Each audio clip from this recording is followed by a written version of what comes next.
This is the Montana Outdoor Podcast, brought to you in part by Rocky Mountain Truck and Trailer in Missoula, home of Boss Snowplows, CM Truck Beds, and Diamond Sea Trailers. Just go to rmtte.com for more information. And by Superior Hardwoods of Montana, home of the largest selection of in-stock high-end wood products and flooring in the western United States. Let them guide you through the woods at superior-hardwoods.com. Now, get ready for more fascinating topics and the most interesting people you will ever find in Montana's great outdoors. We offer new podcasts most every Saturday. You can get a link to these podcasts by going to our website, montanooutdoor.com, or by going to our Facebook page, or just send an email to downrigger@montanooutdoor.com and say send a link to my email. It's that simple. Now let's head out with your host, Downrigger Dale, and see what's going on in Montana's great outdoors. Thank you very much, Manny. And as Manny just said, I am Downrigger Dale of the Montana Outdoor Podcast. So good to have all of you along with us again, as you always do. What is always so encouraging is there's always more of you every time. Every week, there's more and more folks, and that's just does my heart good. It's a good feeling to know that more and more people are discovering us and finding us. So speaking of that, would be the first thing I'd like to remind folks is, if you don't mind, please encourage your family and friends to share this podcast. And I'd like you to share the podcast too. That helps us out a lot. I also want to give a great big warm welcome to our active military watching and listening from around the world. It is such an honor that so many of our active military take time out and listen to this podcast. It's just an honor to have you on. And of course, thank you all for what you do for our great country and protecting us. So we get to do fun things like podcasts and that. And I hope this podcast also brings a little home back to all of you, no matter where you're at. Also, I want to thank all of our veterans out there. Montana is a wonderful state. We have a lot of Montanans that served and are now back home and fishing and hunting and doing the things out there. So thank you for your service as well. We appreciate that very much. Now let's get into it here and talk about something that might just surprise a lot of you out there. And that is, did you know that we have a Coast Guard here in Montana? Yeah, we're a ways from the water, the ocean, but we do have what's called the Coast Guard Auxiliary out there.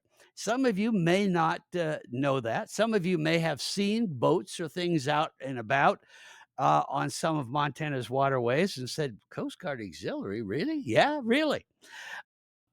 And so I want to talk about that because one, it's interesting, and two, they provide a really great service for our state. So I want to spend some time here and as they say, give them a little love because they do some great things for us.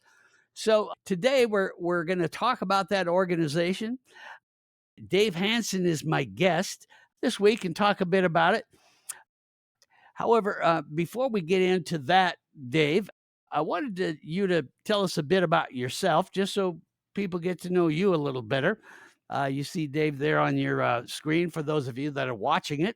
We do have a lot of folks that are driving in that, and of course, just listen. So you can watch Dave later when, when you're not driving. So, Dave, welcome to the program.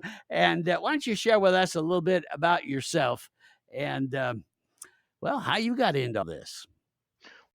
Bill, I am the Eastern Area Captain for the Coast Guard Auxiliary, which means my responsibility is Montana, Idaho, and Eastern Washington as well. So I cover a large area, and there's flotillas all over in that area.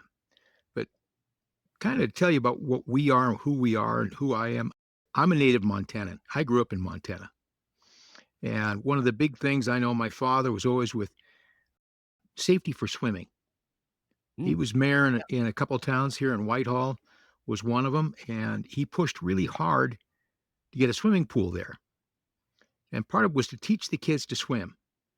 That was the important thing. Swimming was an important thing. And I kind of mushroomed off that and got tied in with the Coast Guard Auxiliary by the fact that I used to sail a lot on Canyon Ferry Lake. Oh, yeah. And there were some guys there who were also in the Coast Guard Auxiliary. And occasionally they'd pull me out of the water Ah, and they'd say, you need to join our group here. And I kind of got involved and it kind of stuck. But we do a lot of things with boating safety. That's our major charge. And what most folks don't realize is we're actually directly connected to the U.S. Coast Guard, which means we receive exactly the same training as the United States Coast Guard gets.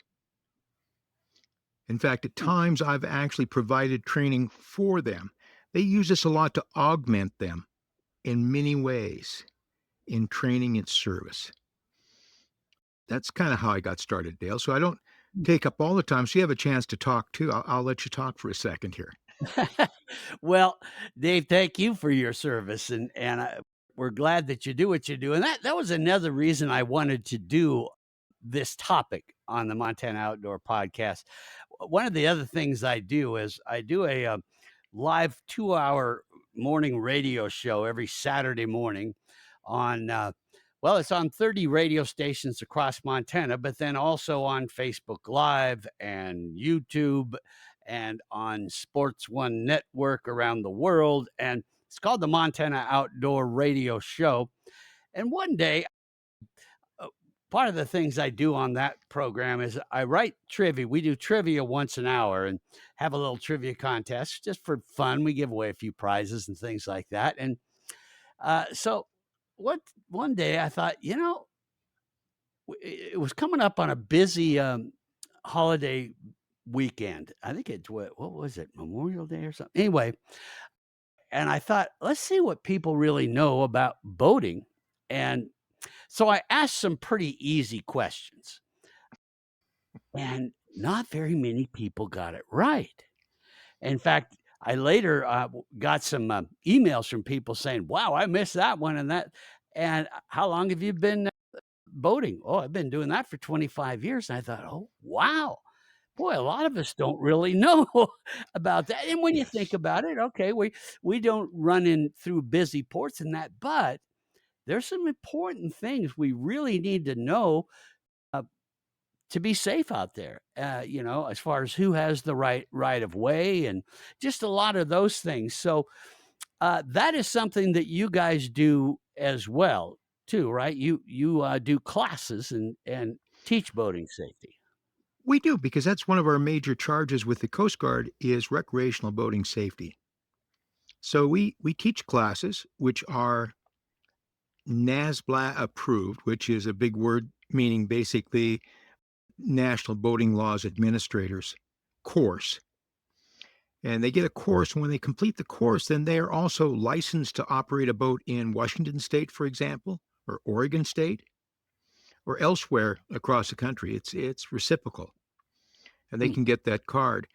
But we're always amazed when we bring people in and we do a boating safety class. And they may have been boaters for years and years and years.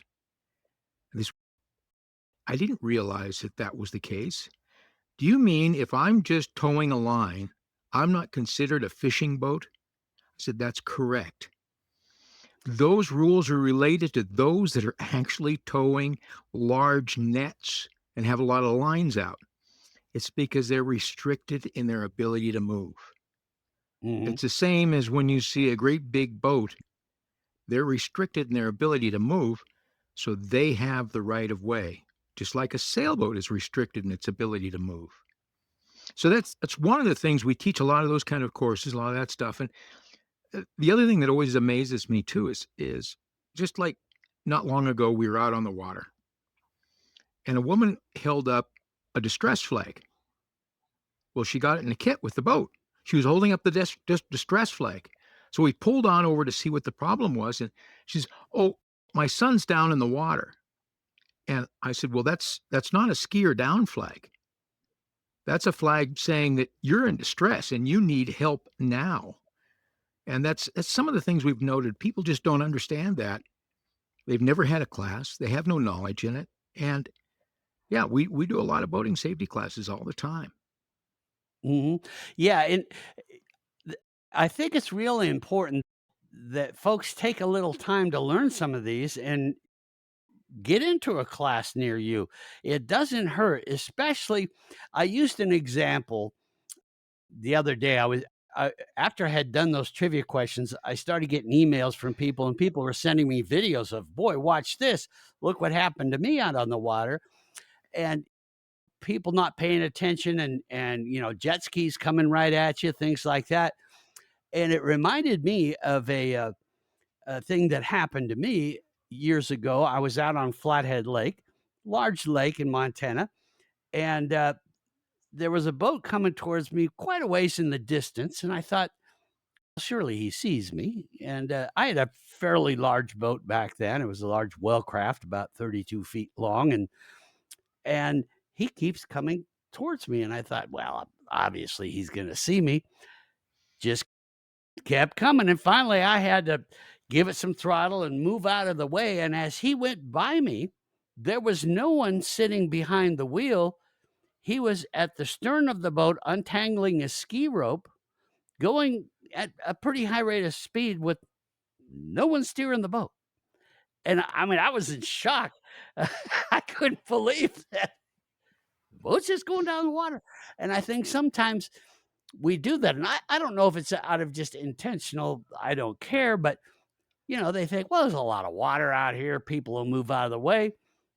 That gets a little dangerous. It's just not thinking is what it is. It's not thinking about what the possibilities are here when you're doing stuff. It's the same as when kids go out on jet skis and they're playing, they're having a great time and everything else. But it's really sad when one of them slams into the side of the other one because he sprayed him in the face and he couldn't see and he ran right Mhm. into him. And we've had that happen. But yes, there's so many of those kind of accidents that are just avoidable with just a little thought and a little planning. But the rules of the road for all the boaters are published right out there.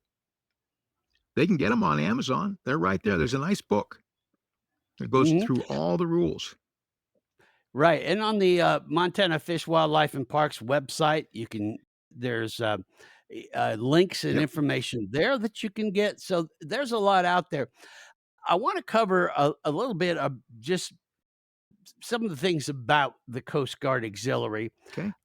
One, are you enlisted in the Coast Guard then, you and other members of the auxiliary? I mean, are you an actually enlisted military person? It's kind of quasi yes, no, maybe. Mhm, We're not actually enlisted. We are volunteers and we do okay. this on a volunteer basis. However, in the codified rules of, of the US government, it states in there if they have a need, if the Coast Guard has a need, they can bring you in directly and bring you directly in. A good Oh, example is we do a lot of work with radios as well. It's a lot of ham okay. radio operators and so forth. And we do this out of communication. So we have VHF as well, where we communicate with the coast. And also we do VHF, where we communicate around the water. Well, some of us are qualified and highly qualified, and they will end up doing standing watch in Seattle for the Oh, Coast Guard, where they will fill in because they're shorthanded. We've also been used in, for example, in Katrina and some of the other hurricanes and so forth. We went down and worked directly with the Coast Guard and assisted them and FEMA in helping folks fill out forms. oh, okay. They've actually drawn us on down to the border states as well, where they sent down a large number of contingent of troops to be on the border. And we went down and we cooked meals for them. Wow. And they have us set up as servers. Or we've also been used if you are good with a foreign language, they'll take you out on a cutter when you're going along. Also, we take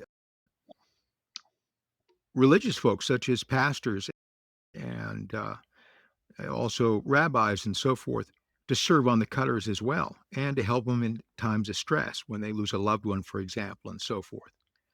So we'll fill in there. Hmm? And so I will also do things such as I teach a course on risk management. So they've actually used me to come out and teach a course on risk management when one of them did something stupid. We had to have a little discussion about what we do before we do something. We have to stop and think. So I can hear it in all of us. Yeah. exactly. So we do a lot of things like that. So they can actually bring us in. Now, will they? I don't think so. That did happen during World War II. I mean, that's kind of how it got started. The Coast Guard Auxiliary was World War II. We were out on the water looking for submarines in our sailboats. They made no noise, and we'd look for the Mm. submarines and report in when we saw something. Also, they Oh, used us when, for example, a tanker was torpedoed off the coast of the Carolinas, for example, all hands out to try and do a rescue of those that were in the water. So they've wow. used us in that aspect. We have everybody, every kind of position you can imagine in the Coast Guard Auxiliary that you'd have in a major corporation. We have physicians, we have teachers, we have public affairs people, we have HR people, we have IT people, and we also have people that do just like you're doing right now with the podcast. They're called PA, Hmm. and they do the public service address and so forth. So they have all kinds of things, and they also do training. And one neat thing is we've found that a lot of those veterans that are coming back and they're looking for something Mhm. kind of military, but not really, or something that they're not going to get a 3 a.m. call saying you need to come out on the water, but it's like, we're going to go out next week. Can you go? And they say, sure, we'll go. Mm. Fit in really well, and they really enjoy it. Oh, I'll bet. I'll bet it gives them a little taste of a life that they've lived for some time and allows them to still serve. That's a great idea. Yes, and work also directly with the Coast Guard because we'll go out and work directly with the Coast Guard. Mm. Just a couple days ago, the Eagle just left the Seattle port, the big sailing ship. Oh, okay. Yeah, that's a big. How old? That I'll get a picture of that and get It, it up on the screen here. But it's more than 100 years old, a big square rigger. yeah, Yeah. yeah, yeah. We- I'll, we'll have a picture of that here on the screen. All of you can look at this and see that there's a piece of history there. So the Coast Guard Auxiliary has been around then. You're talking about it around World War II, so probably late 30s. Do you know when the Coast Guard Auxiliary started in Montana? In the 70s. That It got going in the 70s, and then we had a group of fellows in Kalispell up there, and we had some that were also in Great Falls and in Helena, Billings, Glasgow. So they were spread out all over, and we were patrolling a lot of the waters. And we also had a large air wing at the time, which we don't have anymore, but we had a large air wing for a while. so like So fixed wing and fixed wing helicopter. aircraft, yes, and we'd Okay. be used as spotters on those Oh, cases.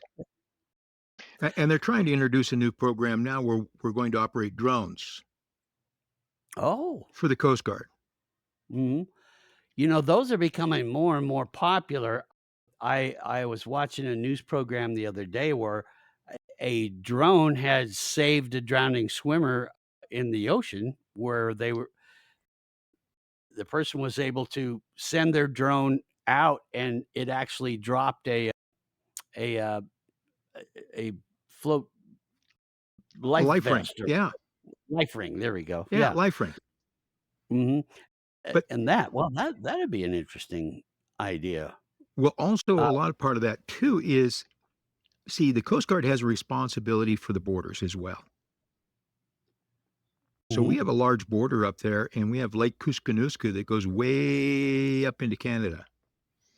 So Right. they Yeah. often will patrol that lake.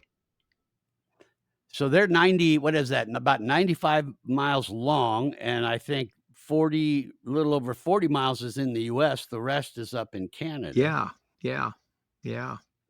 Yeah, we've had Randy Birch from the Lake Koocanusa Resort on this podcast before, and he talked a bit about that. And one of the things I asked him, I said, have you ever had any of your guests kind of not paying attention and actually accidentally go into Canada? And he said, yeah, that can happen. It But he said there's happens. folks that patrol that and usually will see that it's about to happen and will go over and say, hey, you're about to cross into Canada here. So you might want to turn around. Yeah, well, the Coast Guard works directly with the Border Patrol up there when they're patrolling Mhm. that up in there. So as far as the Coast Guard Auxiliary on lakes in Montana, we're active on Flathead Lake right now. We're active on Holter, Hauser, and Canyon Ferry. Would we like to be more active? We absolutely would. We'd love to have some more members join where we can get active on a lot of the lakes. Yeah. Yeah. I was going to say, one lake I go to quite often is Fort Peck Lake, Oh, which is the yes. largest in Montana. I mean, that's 130 some miles long. So, Shoreline than California has with the Pacific. yeah. Yeah. In fact, yeah, you're right. That's one of the things that always surprises people Yeah. is, yeah, the coastline of Fort Peck has more coastline than, yeah, the coastline there in California. So if somebody wanted to do that, and we're going to take a quick break here, but when we come back, I want you to tell us about that. You're looking for more people to patrol more areas, and I would think Fort Peck would be an important one because Hmm. it's a very highly fished. Well, it is the most fished water body in Montana, and that. So let's talk a bit about how someone would be able to join the Coast Guard Auxiliary, and we'll get into a whole bunch more things like that right after this. Rocky Mountain Truck and Trailer. Truth is, the Montana Outdoor Podcast wouldn't exist without their incredible support. And if you've been enjoying these episodes each week, maybe it's time to support the folks who help make it happen. So here's the question. Do you need a trailer for work, for hauling gear to your next adventure? Or maybe a new truck bed to help keep your life organized, whether it's for work or play? Well then, go see the folks who already get what you're about. If you listen to this show, you've already got something in common with Rocky Mountain Truck and Trailer. Like you, they love the outdoors. They work hard, and they're dang good at what they do. Their job? Helping people like you get your work done faster so you can get back out in Montana's great outdoors. Rocky Mountain Truck and Trailer carries a full lineup of Diamond Sea trailers, gooseneck, equipment, dub trailers, well, you name it. Whether you're hauling a few supplies or towing the big stuff, Diamond Sea trailers are built to handle it all with reliability and ease. They also carry CM truck beds, the strongest, most durable truck beds around. Plus, they service everything they sell. Need your trailer rewired so the lights work the way they're supposed to? They'll take care of that too. Got a new truck? They'll get you set up with the accessories you need, installed and ready to roll. And don't wait until the last minute to schedule your trailer service. Do that ahead of time so your gear's ready to go when you are. They also stock a huge selection of parts for Boss snowplows, CM truck beds, and Diamond Sea trailers. And if it's not in stock, they'll find it. Need financing? Well, they've got you covered there, too. Need a gooseneck or fifth wheel hitch for that rodeo trip or family outing to the great outdoors? Yep, they install those, too. Rocky Mountain Truck and Trailer. They're in Missoula at 5680 Expressway. You can call them at 406-549-4243 or check them out online at rmtte.com. That's Rocky Mountain Truck and Trailer, rmtte.com. Now let's get back to what Rocky Mountain Truck and Trailer helped create, the podcast. We are back here on the Montana Outdoor Podcast. Want to thank our great sponsor for making this podcast possible. The folks at Rocky Mountain Truck and Trailer are absolutely wonderful, and boy, can they help you. They have saved my bacon. I tried to solve the Rubik's Cube of my trailer, and why can't I get the damn lights to work? But they got them working. I've never had a problem since. So simple things like that all the way through to all kinds of other stuff. My guest is Dave Hansen. He is with the Montana Coast Guard Auxiliary, and we sure appreciate your time, Dave. So you talked about some of the lakes that you have a presence on, and of course you named a few, but there's more out there, and it would be nice to cover a lot more. Up on the screen right now, for those of you that are watching the video version of this podcast, you'll see a sign that this is what you would often see on a boat, and it shows that they are with the Coast Guard Auxiliary. So how would one, and when we're looking at a sign on a boat, is that somebody's own personal boat, and then they are able to put that on their boat and do the patrolling? So when we see Coast Guard Auxiliary, that's their boat, and they're working on behalf of the auxiliary, huh? That's absolutely right. We own our own boats, and we offer them to use to the Coast Guard, and we have to put certain things on them to make them allowable as a facility that we would do it. For example, we have to have VHF radio.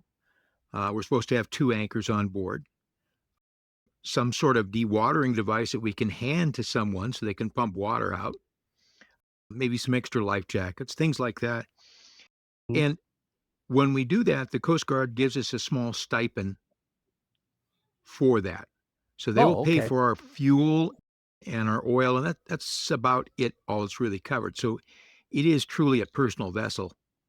And so if somebody wanted to get into that and put their time into it and do what you and others do, how do they join, and how much time is required of them to do what you do? As I pointed out, we have positions, every kind of position you can imagine. If you're an accountant, we'd love to have you.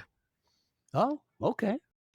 If you are an attorney, we'd love to have you, because we have a legal section too. And we have a lot of other sections as well. So it's like a giant corporation, and every position imaginable is there, not just the ones on the water. And this includes for ham operators. I mean, we can do a lot with ham operators.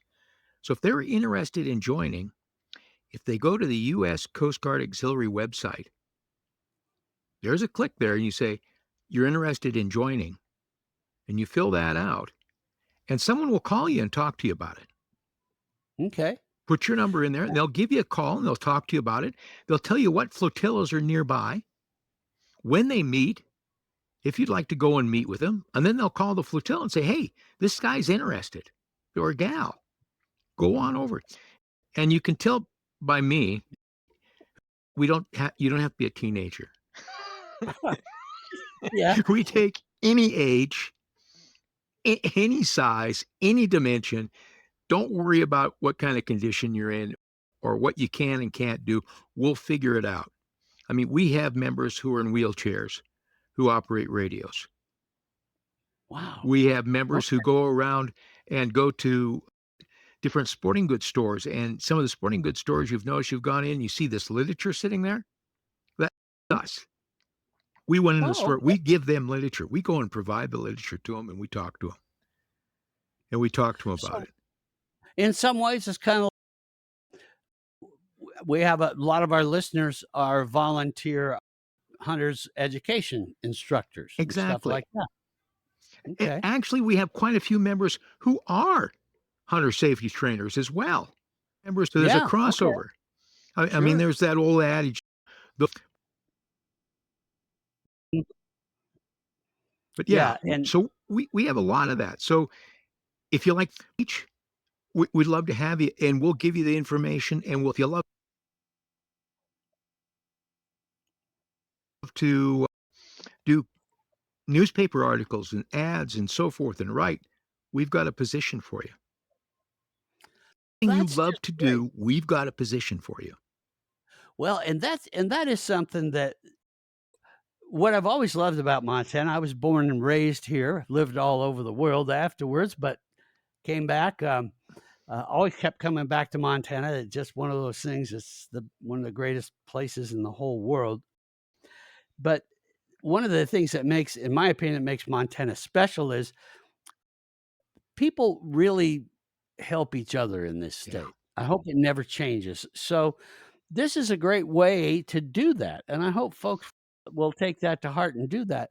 As far as just to give folks maybe some more of the ideas of what you're responsible for. Now you're not actually enforcing the law, right? No, You're not writing tickets or things no, entire. we don't do any of that, and we carry no firearms or anything like that. Okay.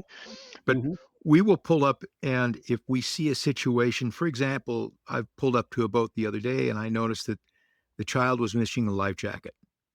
Ah, So I mhm, pull up and just let them know what the law is, and if we have one on board, we hand it to them and say, "Put this on. It's a loaner, and when you get mhm, done, just leave it over there at the dock, and we'll go get it when you're done." mm. We'll do a lot of that kind of stuff. Let them know that, okay, paddleboard, yes, you have to have a life jacket on a paddleboard unless you're in a swim area. Okay. Yeah. Yeah, and see, some of these things come up. Gosh, we were talking about this on the radio a while back, and it was a staggering statistic that of people that have that drowned, lost their life drowning, Yes. it's over 80% of those didn't have a life jacket. And So most of those were within 30 feet of shore, and they're wow. also classified as strong swimmers. You know, if you go And out on a paddleboard and you're standing on a paddleboard and you slip off, and let's say it's 80 degrees out and mhm, it's gorgeous, you're warm and you're comfortable, but you hit that water and that water temperature is about 65 degrees. The first thing you do is you take a big gasp and you pulled in about 2 liters of water right there, and you can't get your breath back. And because you fell off the paddleboard scoots away from you.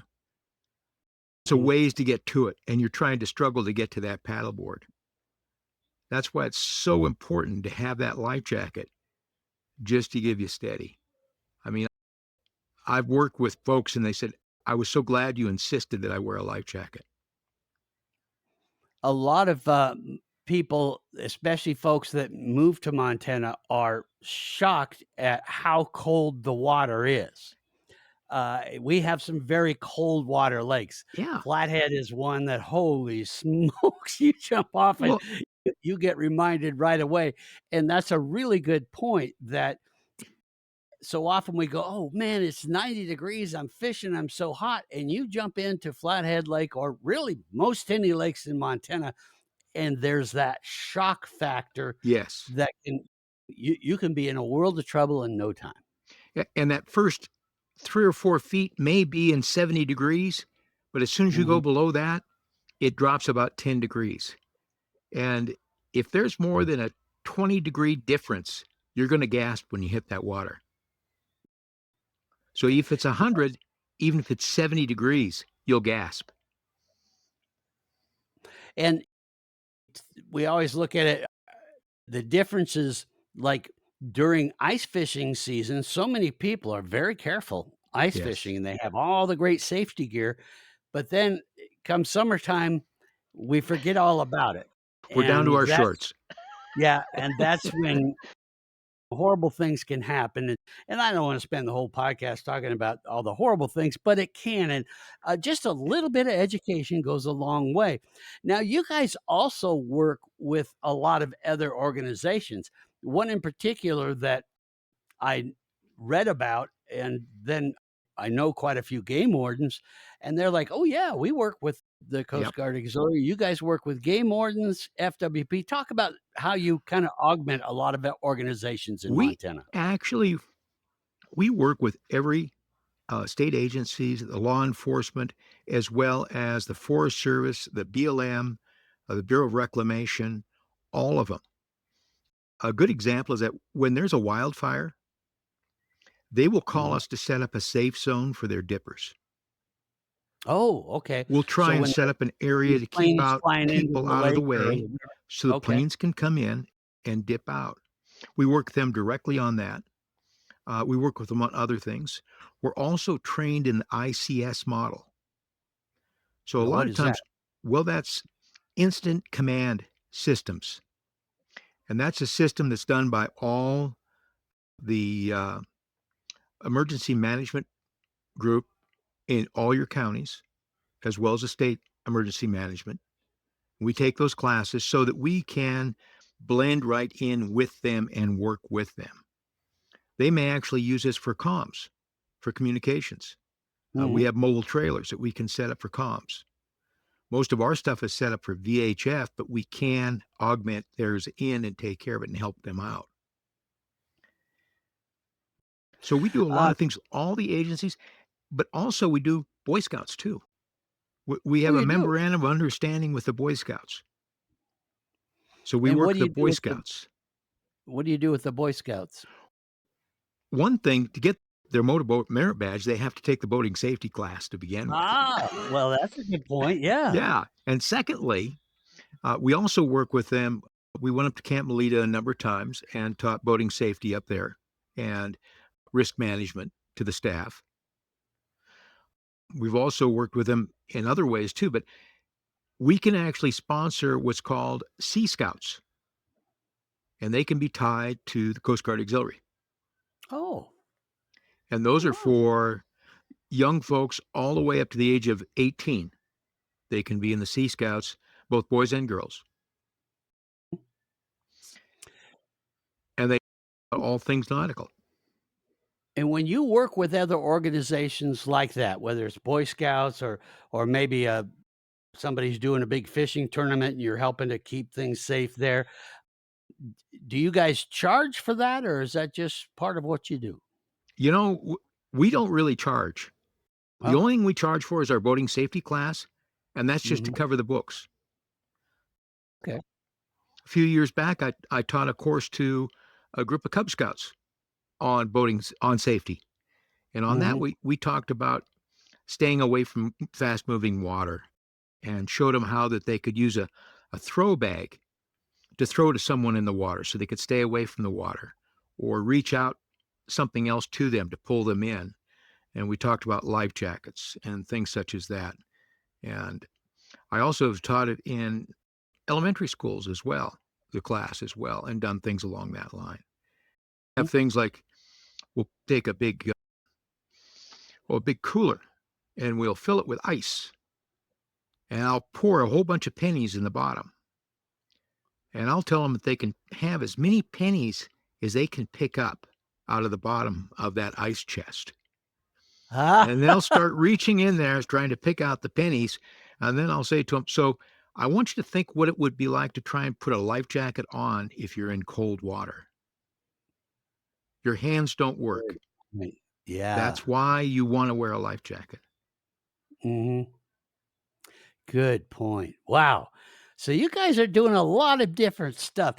We're gonna take one last quick break, and when we come back, I wanted you to and give you a little time thinking about it during the break, but I wanted you to tell us a little bit about maybe some of the more common mistakes that we make around the water, whether we're in boating or whatever, and maybe talk about that, and then talk a little bit about some of the things we could learn in a boating safety class and that. So we'll do that right after this from our friends at Superior Hardwoods of Montana. They say they don't make them like they used to, but at Superior Hardwoods of Montana, that's kind of the whole point. This isn't just a lumber yard. We're talking about 11 acres of reclaimed wood, wall paneling, flooring, trim, beams, slabs, you name it. Every single piece has a story behind it. Old barns, historic homesteads, long forgotten factories. This wood has been places, and now it can be part of your story too. Maybe you're building a home, remodeling a room, or just putting together that dream project you've had on the back burner. Superior Hardwoods of Montana can help bring it to life. They can even custom mill it to fit your exact vision because real craftsmanship never goes out of style. And here's the thing, you're not just getting character and beauty when you choose reclaimed wood, you're reclaiming American history. You're giving something old a brand new chapter with values that never go out of style. Reduce, reuse, recycle. Whether you're a contractor, a weekend DIYer, or someone who just loves a one-of-a-kind piece of wood, Superior Hardwoods is open to the public and ready to help. Exotic woods, live edge slabs, pre-finished and unfinished flooring, it's all in stock and ready to go. Need help picking out the right material? Just ask. Their team has been doing it since 1977, and they know how to guide you through the woods, literally and figuratively. Swing by their beautiful showroom at 5120 Highway 93 South in Missoula, or check them out online at superior-hardwoods.com. I promise you, you'll leave inspired. That's Superior Hardwoods of Montana. Local, knowledgeable, family-run, and ready to help you build something that lasts. Let them help guide you through the woods at superior-hardwoods.com. Superior Hardwoods of Montana. Go see him. We are back here on the Montana Outdoor Podcast. Dave Hansen is with me. He has been kind enough to spend some time with us. He's with the Coast Guard Auxiliary. You can see him there on the screen. And he's got his uniform on and that.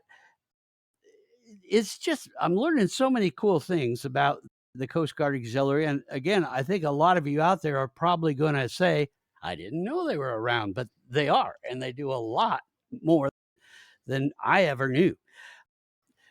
Dave, what are some of the things that you see that are some common mistakes that people make around the water? One thing is we've always noticed is folks don't realize what their wake does. When they're going along, they don't think about what their wake does. And it states right in the federal rules, you are responsible for your wake.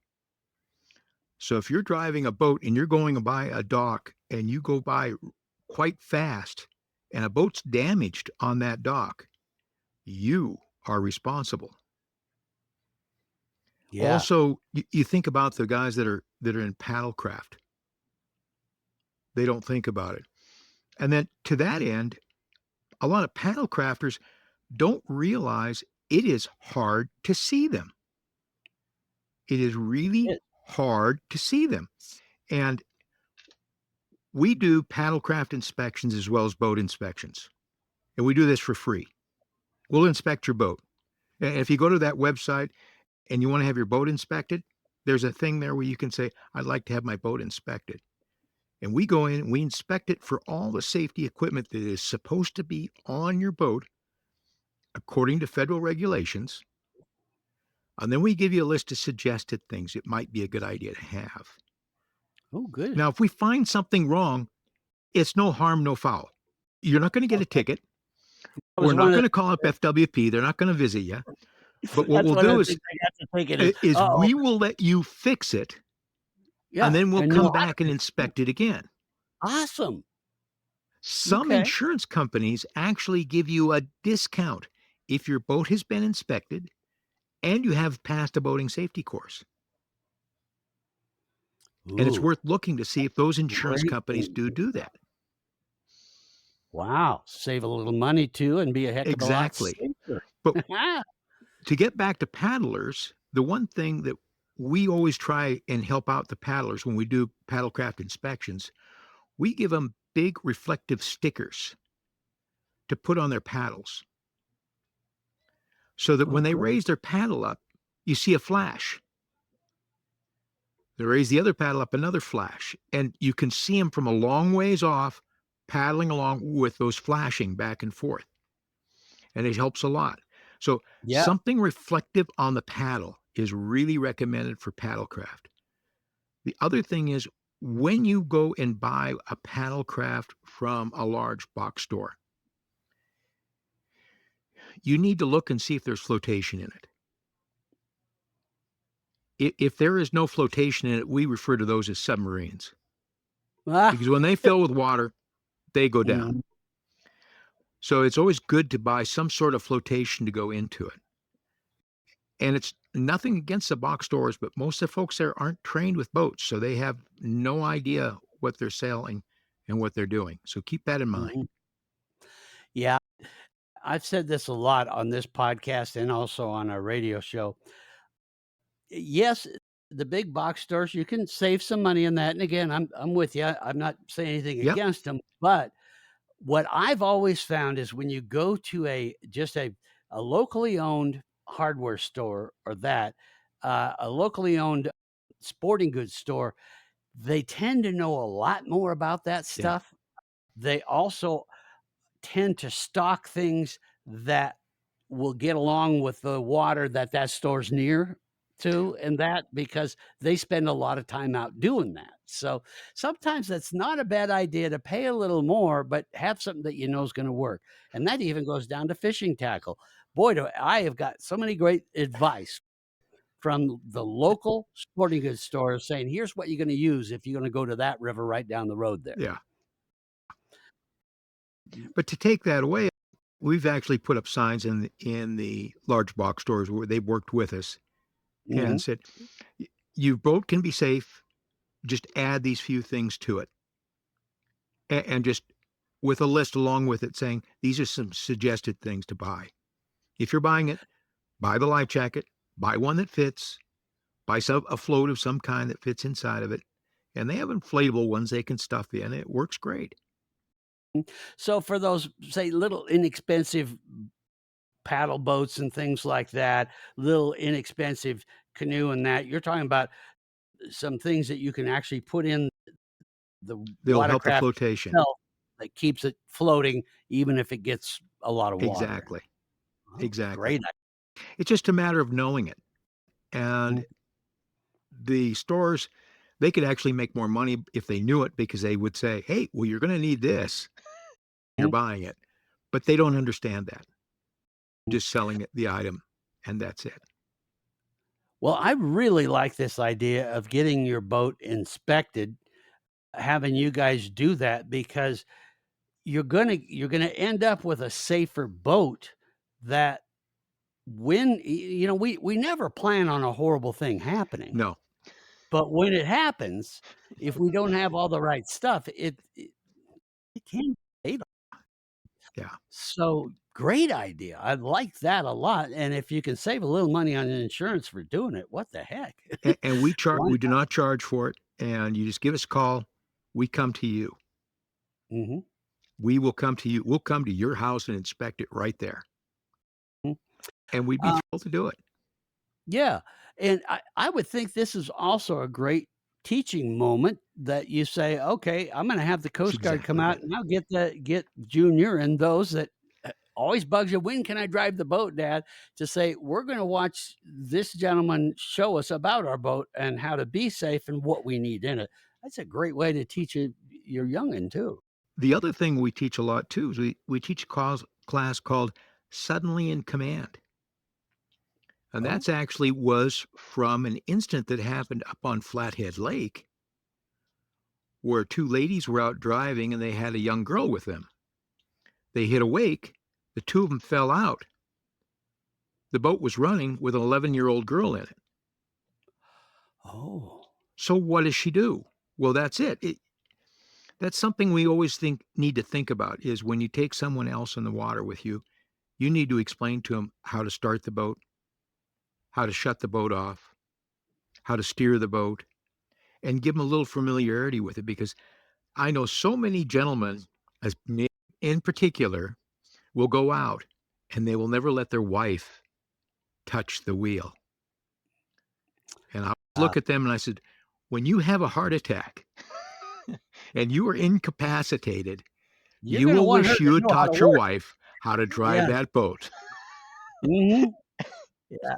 I used to get teased all the time when, uh, when I when my life started to slow down a little and I was smelling the roses and doing things, and I was spending more time out on Flathead Lake, and, I had got a nice boat and that, and whenever we were gonna go somewhere, especially if I had people that hadn't been in my boat before we left the dock, I would always say, "Hey, before we get going, I just wanna point out where all the life jackets are and all that," and they go, "Oh, here he goes, he's doing his a flight attendant thing, and they would tease me a bit about it, but I didn't care because I had in another life had the horrible experience of having to pull people that were deceased out of Yes. the water and things, and it's not something you wanna do, No. and those little things really make a huge difference when you least expect that you're gonna need it. The They other do. thing I used to tell people, and I encourage anyone out there that does a lot of boating is, "Hey, you're gonna be my extra eyes and ears too. If you see something coming towards us, don't assume I see it too. It's okay to say, 'Hey, do you see that over there, or do you see them coming?'" It never bothered me because when we flew, that was one of the things you always did is, when you're sitting in the other seat, you're always telling the captain, "Hey, you got this plane over here, right?" So those are the kind of things that I just think w we probably should start getting a better hold on those. I see it too often, and most of the time, nothing ever happens, but it's when that time finally happens, Yes. that's when a lot of sadness can happen, so And you just covered one of our sections in our boating safety class. Right Oh, there. okay. Maybe I Yes. need to join, huh? It's exactly what Yeah. they need to do. And where do they store the life jackets? Mm, Under the seat. yep. Okay. Do they still fit? Can you get them on? Mm, When you yeah. need them, you won't have time to think about it. Yeah. Yeah, and that was the other thing that I refused to do. I would never store my life jackets under the seats. I had bags that they were Yeah. it said life jackets in big words, and they sat, in key little spots around the boat, and that's where my life jackets were just because I didn't want people to have to wonder where the heck for example, if I got tossed out of the boat or had a heart attack or something. I want people to know there's a Yeah. life jacket.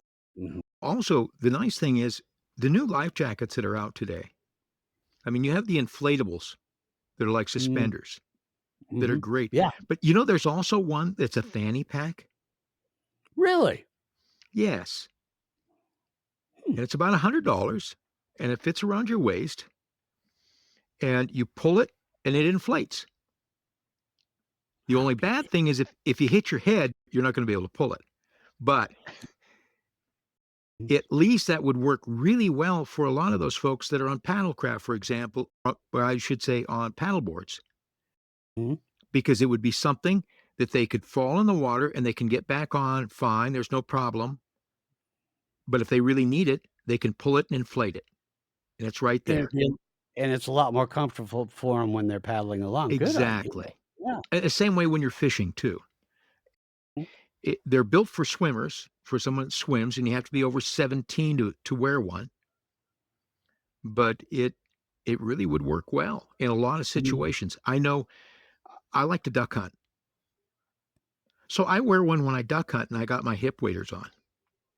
Oh, Because okay. I've gone into the streams where all of a sudden, you know what? It went over my hip waders. Yeah. And I go, "Oh, geez." And I'm trying to hold a Mhm, shotgun too at the same time. So mhm, they come in handy that way if you went in deep and yeah, you're in trouble. There you go. mhm. Great idea. What advice would you give to parents? 'Cause one of the things that is can be a real challenge for parents is the kids need to wear a life jacket. I have never met a little kid that likes wearing a life jacket, and they can be kinda uncomfortable with that. Is there anything like that made for smaller kids that would be more comfortable or Most of them are a it lot more comfortable than they used to be. They're not those bright orange things that have the big bow in front anymore. Yeah. They're a little more sporty and a little nicer, a little more comfortable. But I know when we're out on patrol, we used to be able to do this, but every now and then we get maybe one of uh, oh a small restaurant, mom and pop store or something like that, where they do have ice cream, Mhm. and they'll give us stickers. And if we see a Oh, kid with a life jacket on in the boat, we give them a sticker for a free ice cream cone. there So you mom and go. dad have to take them to that store and buy a whole lot more than just the ice cone. But we'll do that to kind of encourage the kids whenever we see them. to get them go. It is a hassle, but one thing, because life jackets are so comfortable, maybe the parents need to wear them too to show the kids. We wear them too. Good point. We wear them too, even if they are the inflatables. We're wearing a life jacket too. Put them on. Wear Yeah, them with that's the a kids. good idea. And bribery does work with children. And when it comes to safety, I always say it's okay to bribe them. It works with adults too.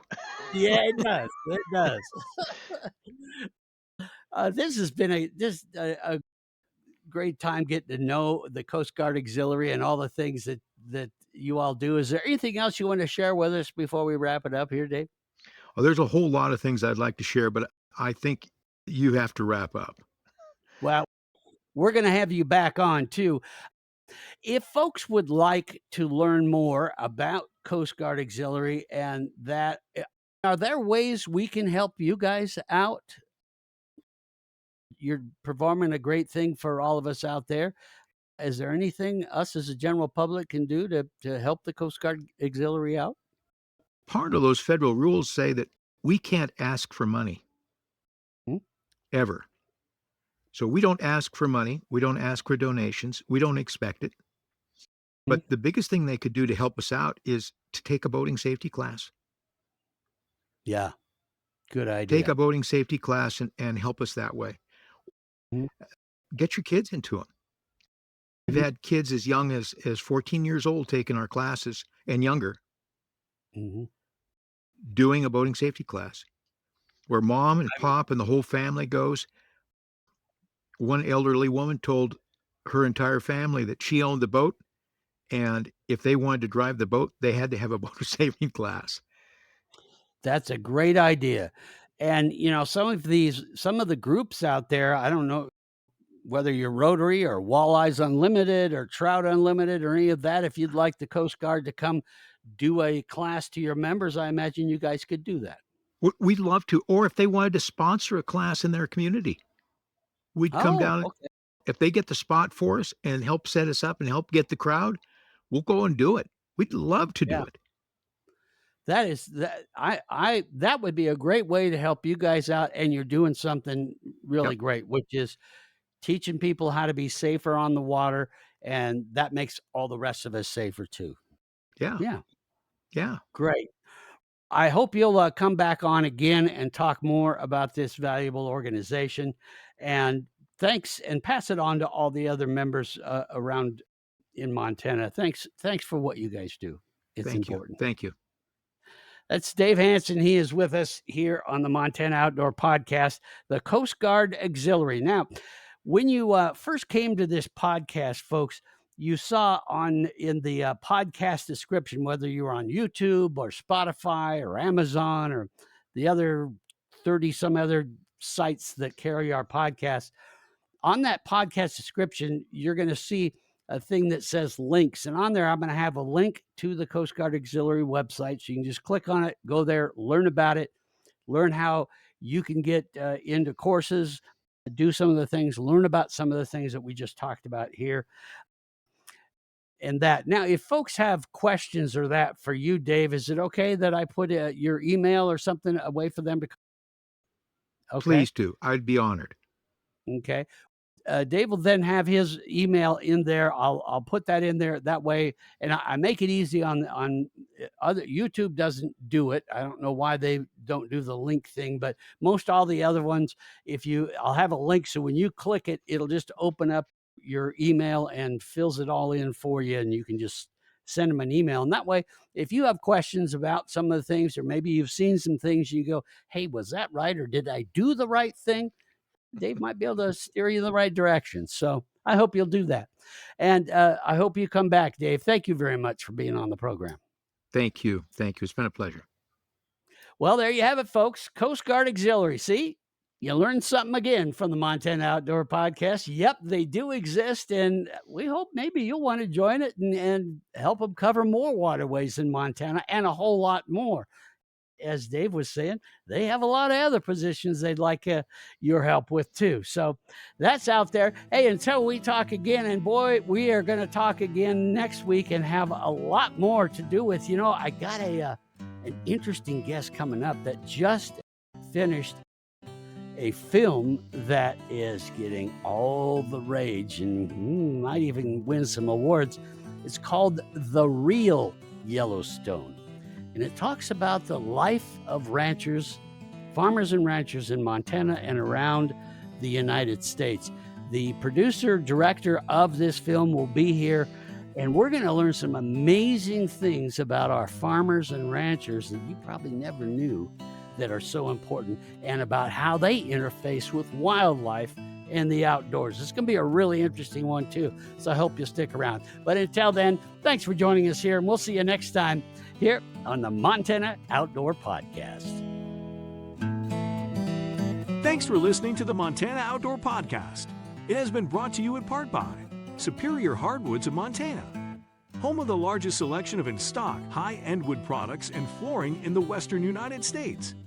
Let them guide you through the woods at superior-hardwoods.com. And by Rocky Mountain Truck and Trailer in Missoula, home of Boss Snowplows, CM Truck Beds, and Diamond Sea Trailers. Just go to rmtte.com for more information. So what did you think of today's podcast? Send your questions and comments to Downrigger at montanooutdoor.com. We should be dropping a new podcast this next Saturday. Until then, we will see you soon out in Montana's great outdoors.